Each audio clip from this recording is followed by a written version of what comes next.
So not long ago, I was in a season where I felt like I didn't belong. I was doing the work, showing up, serving, teaching, but underneath, I was really wrestling with some feelings of unworthiness. You see, I wasn't married, I didn't have kids of my own, and in kids ministry, that can feel like this glaring gap. And I started to believe the lie that maybe God would rather use someone who did check those boxes instead of someone who looked like me. That maybe he wanted someone who looked more like what people expected. I never said those things out loud, but I carried them.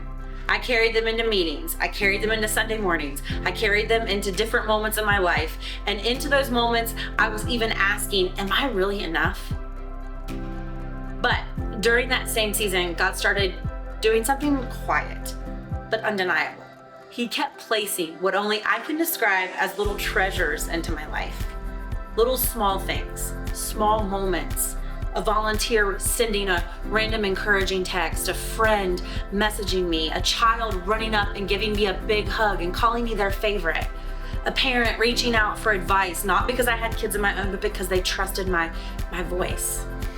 And then there were those quiet moments of worship where I just felt seen. Really, really seen. None of these things were flashy, but they were all sacred. And through them, God reminded me, I'm not blessing you because you earned it. I'm blessing you because I love you. That brings me back to Genesis 43. You see, Joseph's brothers are returning to Egypt. The first time they came for food, they were sent home with not just grain, but with silver that they had actually brought to pay. And now they're back and they are nervous and they are unsure. They don't understand why they got their money back and they're determined to make it right. So they bring double the money this time, hoping to fix whatever went wrong. And when they try to return the silver, Joseph's steward stops them and says, it's okay, don't be afraid. Your God, the God of your father, has given you a treasure in your bag. You see, they were expecting punishment. They were expecting consequences, but that wasn't what they received. Instead, they received peace, provision, treasure. You see, that's how grace works. We try to clean ourselves up, make everything look right. We try to repay what we think we've mishandled. We carry shame. We try to bring out our best offerings, and God says, hey, I've already given you the gift.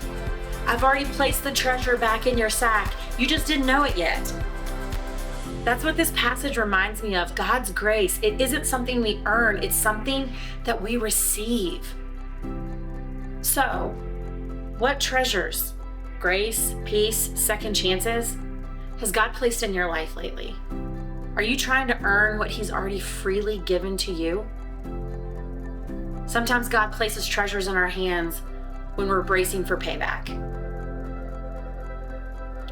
Maybe today you need to ask yourself, what's in my sack? What is it that God is giving me that I didn't even ask for, but He's given it anyways?